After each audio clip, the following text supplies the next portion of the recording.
पिताजी, मुझसे भूल हो गई। मैं इन महान ऋषियों को पहचान नहीं पाया। आप इन्हें कहिए ना कि ये मुझे क्षमा कर दे और अपना श्राप वापस ले ले।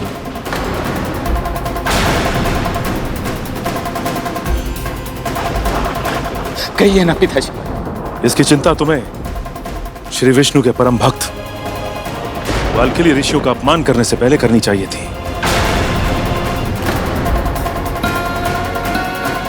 जो बीज तुमने बोया है, फल उसके अनुरूप ही होगा। तुम्हारे दुर्वचनों का परिणाम तुम्हें भुगतना पड़ेगा। युद्ध में पराजय के कारण मेरी मानसिक स्थिति ठीक नहीं है और ऐसी परिस्थिति में मैं भला और बुरा समझ नहीं पाया। किंतु अब मुझे अपनी त्रुटि का आभास हो गया है। विनती करता हूं आपसे कि मुझे क्षमा कर दीजिए, क्षमा कर दीजिए पिताजी, विनती करता हूं आपसे। स्वामी, पश्चाताप के आंसू तो श्री विष्णु को भी स्वीकार होते हैं। इससे भूल अवश्य हुई है, पर अब इसे अपने अपराध का बोध हो गया है। मेरी विनती स्वीकार करें स्वामी। आप पिता हैं इसके, आपको अपने पुत्र की रक्षा करनी ही होगी।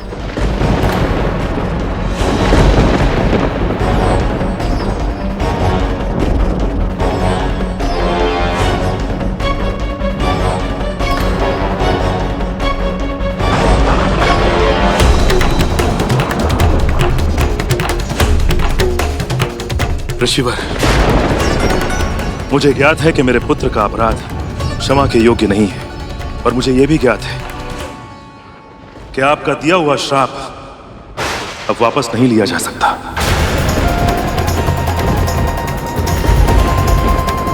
किंतु यदि संभव है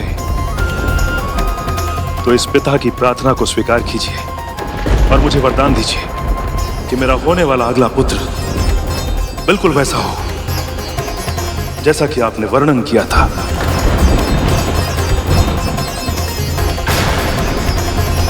किंतु उसका राज्य क्षेत्र पाताल और स्वर्ग ना, अपितु आकाश हो।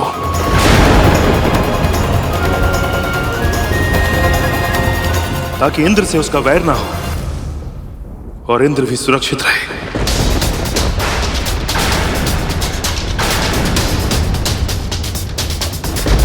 हम आपका अनुरोध अस्वीकार कैसे कर सकते महर्षि? भगवान विष्णु के प्रताप से होने वाली आपकी संतान का वर्चस्व संपूर्ण आकाश में स्थापित होगा।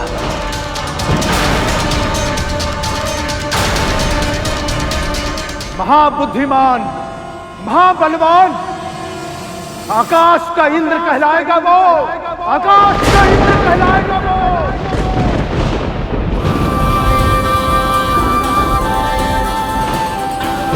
भगवान विष्णु के प्रताप से होने वाली आपकी संतान का वर्चस्व संपूर्ण आकाश में स्थापित होगा।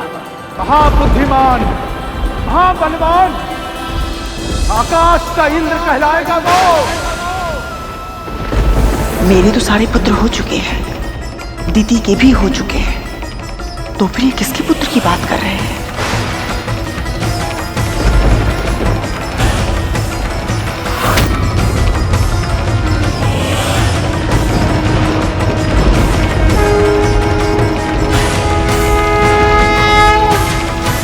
आप धन्य हैं ऋषिवर, धन्य हैं आप।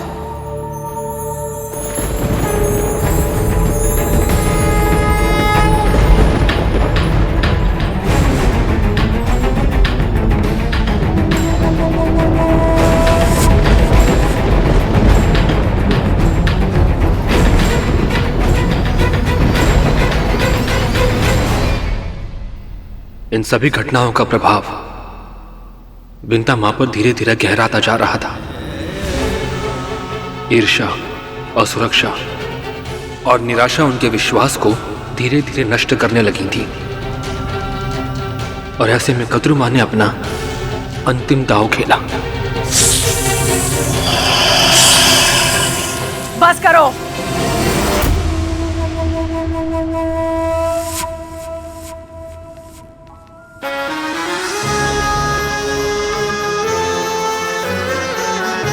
आपस में ही लड़ोगे तो उस शत्रु का सामना कौन करेगा जो शीघ्र ही जन्म लेने वाला है?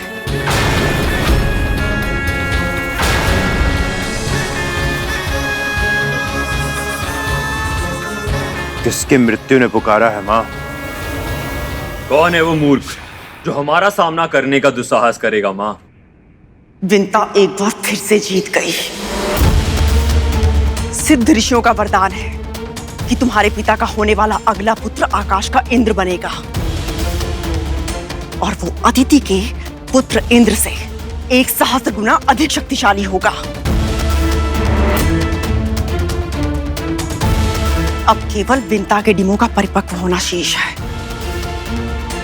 इसका अर्थ यह है कि वो महाशक्तिशाली आकाश का सम्राट कोई और नहीं, विंता का होने वाला पुत्र ही होगा।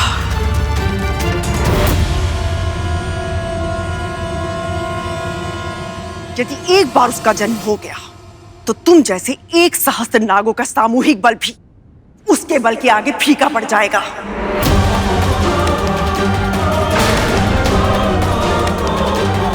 आप व्यर्थ की चिंता कर रही हैं मां।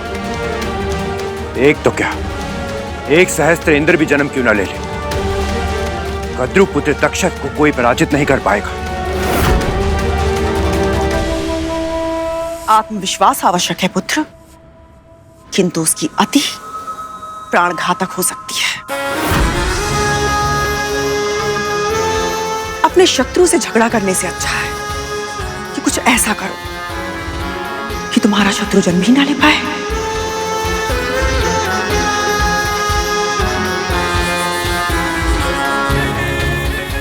किंतु माँ, उससे हमारा भाई भाई का संबंध होगा। भाई भाई का संबंध देवों और दानवों के बीच भी है, किंतु दोनों एक दूसरे के प्राण लेने का एक भी अवसर नहीं छोड़ते।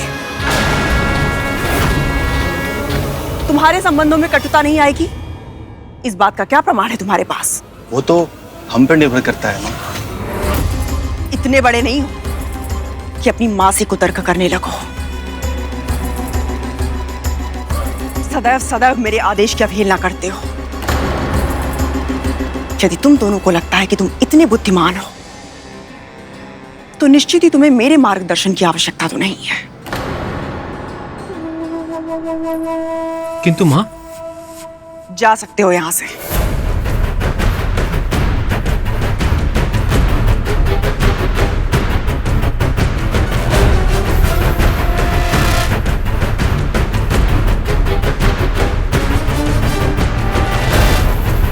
यदि तुम्हें इस समस्त संसार का विजेता बनना है तो तुम्हें आकाश के इंद्र को जन्म लेने से रोकना होगा। आपकी आज्ञा का पालन मैं करूंगा मां।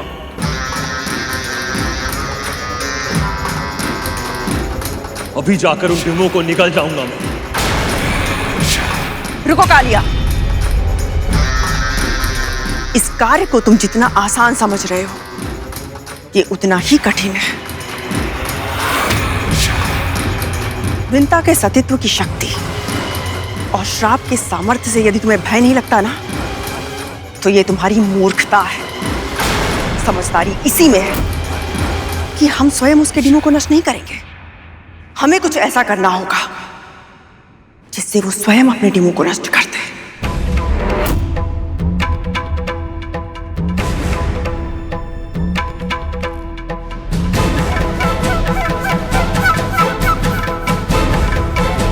हमें ये कार्य बल से नहीं, कुटिलता से करना होगा मां।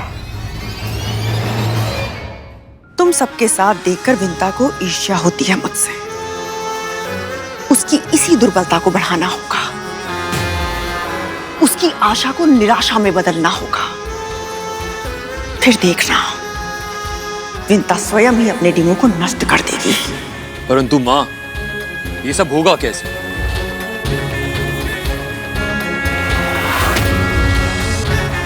जैसा मैं कहूं वैसा करते जाओ।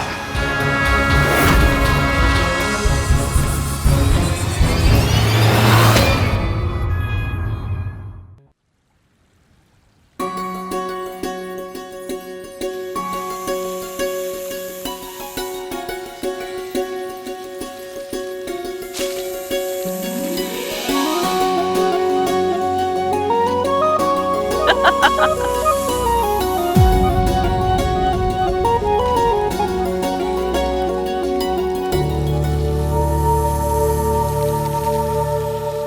कहा है सभी ने, अपने पुत्रों के साथ समय बिताने से बड़ा और कोई आनंद नहीं है संसार में।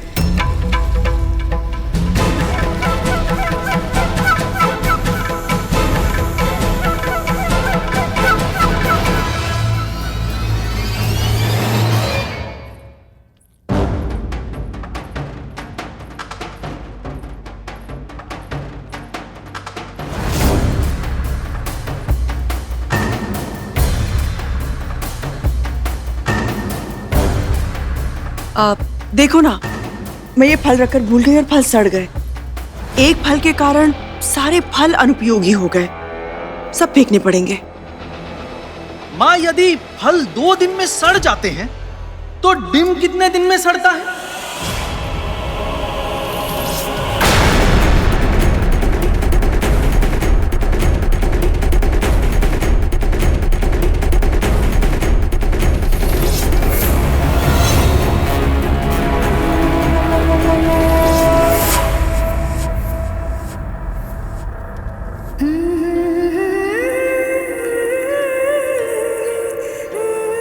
अपनी माँ के धैर्य की और कितनी परीक्षा लोगे तुम? क्या मेरी ममता तुम तक पहुंच नहीं रही? क्यों मेरी पुकार को अनसुना कर रहे हो? जन्म कब लोगे तुम? मैंने तुम्हारा स्वर सुना है तो अपने अस्तित्व का आभास किसी और को क्यों नहीं कराते?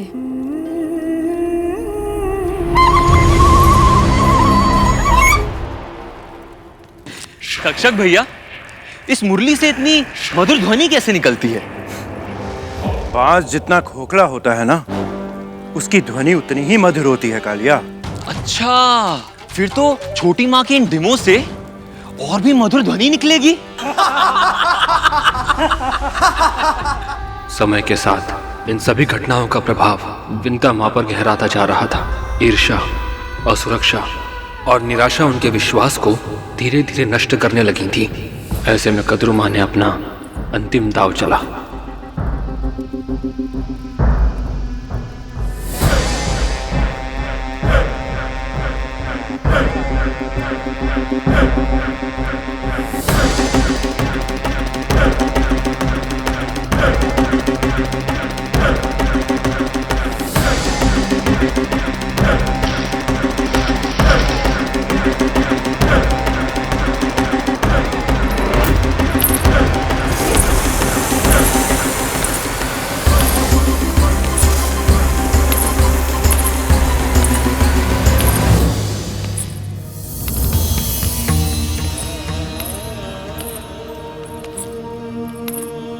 क्या अब भी तुम्हें अपनी माँ पर दया नहीं आती? ये इतनी दुर्गंध कहाँ से आ रही है?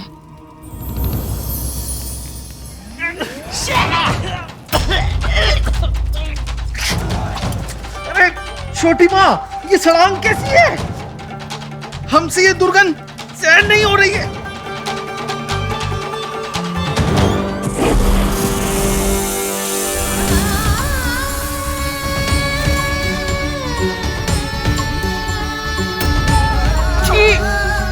कितनी बुरी गंध है यहाँ। शीघ्र ही लौट चलो भूतंदी सरकोटा, यहाँ तो सांस तक लेना असंभव है।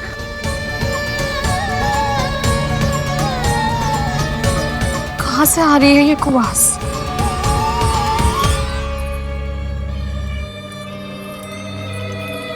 तुम ऐसी भीषण दुर्गंध कैसे सहन कर पा रही हो? चलो मेरे साथ, अस्वस्थ हो जाओगी तुम। नहीं दीदी, मुझे मेरे पुत्रों को देखना है। क्यों? क्या तुम्हें भी लगता है तुम्हारे डिम सड़ गए हैं? वैसे ईश्वर ना करे पर सड़ ही गए होंगे, नहीं तो इतनी आसानी दुर्गंध कहाँ से आती? विशेष पुत्र पाने की इच्छा में तुमने कुछ अधिक ही प्रतीक्षा कर ली है, क्योंकि स्वाभाविक जन्म होता तो अब तक हो गया होता ना। तुम मेरे साथ चलो, प्रातः आकर देख लेना। यदि अभी देखना है तो डिम फोड़ना होगा ना।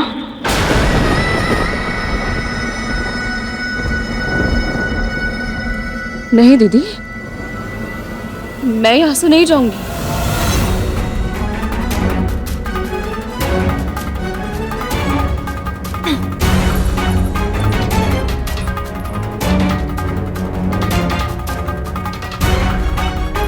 जितना समय तुम्हारी संतानें टीमों में से बाहर आने में लगा रही हैं, तो शंका तो स्वाभाविक है। कहीं ऐसा तो नहीं विंता कि तुम्हारे डीम सड़ गए हो? माँ, यदि फल 2 दिन में सड़ जाता है तो डिम कितने दिनों में सड़ता होगा? इसे जो धारण करेगा उसे ऐसी प्रतापी संतान प्राप्त होगी जिसके नाम और यश की कीर्ति समस्त ब्रह्मांड में फैलेगी। महर्षि दुर्वासा की दिव्य माला वक्ष पर है, किंतु तुम्हारे कानों में अभी तक संतान की किलकारी नहीं सुनाई थी। कोई ना कोई तो समस्या अवश्य है।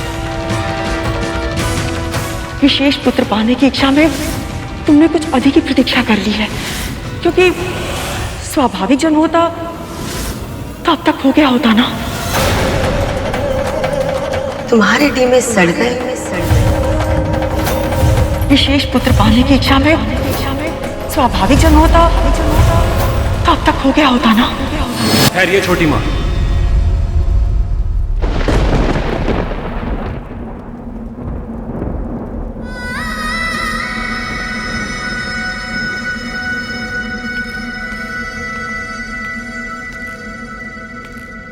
धैर्य रखिए छोटी माँ, आपके डिम बिल्कुल ठीक है। आनंद, तुम्हें दुर्गंध नहीं आ रही? आ रही है छोटी माँ, किंतु वो आपके डिम की नहीं है।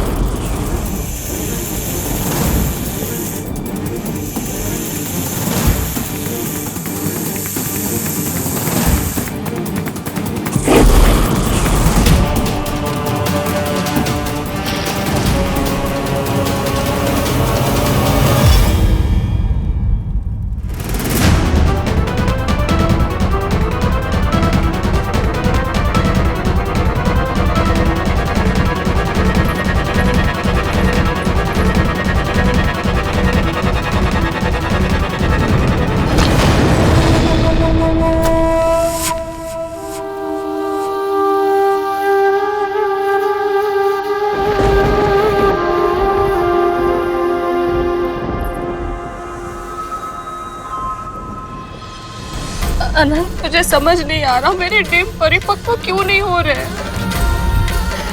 तुम सबके जन्म को 500 वर्ष बीत चुके हैं, कोई डिम इतने समय तक संतान का पोषण करता रहे, ये कैसे संभव है? यदि अधिक उत्तम परिणाम की इच्छा हो तो उसके लिए अधिक परीक्षा और अधिक प्रतीक्षा करनी पड़ती है। यही विधि का विधान है छोटी माँ। अदिति माँ भी तो कब से तपस्या कर रही हैं। वही हमारे लिए सबसे बड़ी प्रेरणा है। ओम नमो नारायणाय नमः।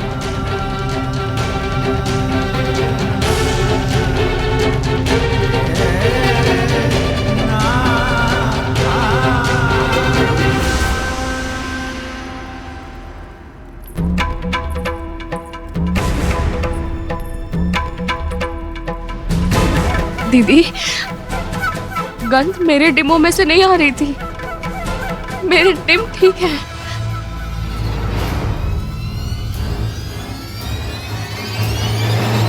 तुम्हारी ममता ने यह आभास तुम्हें पहले क्यों नहीं करवाया विंता? सत्य तो यह है कि तुम्हारा हृदय भी जानता है कि कोई ना कोई समस्या अवश्य है। मैंने अपने पुत्र का स्वर सुना है। झूठे आश्वासन से तुम स्वयं को बहलाना चाहती हो विंता। मैं तुम्हारी बहन हूं, कैसे तुम्हें झूठी आशा की जाल में फंसने दे सकती हूं मैं?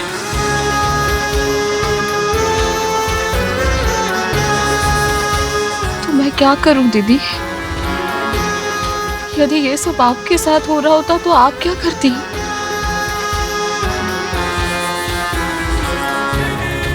500 वर्षों तक तो बिल्कुल भी प्रतीक्षा नहीं करती। कम से कम एक डिम तो अवश्य फोड़ के देख लेती।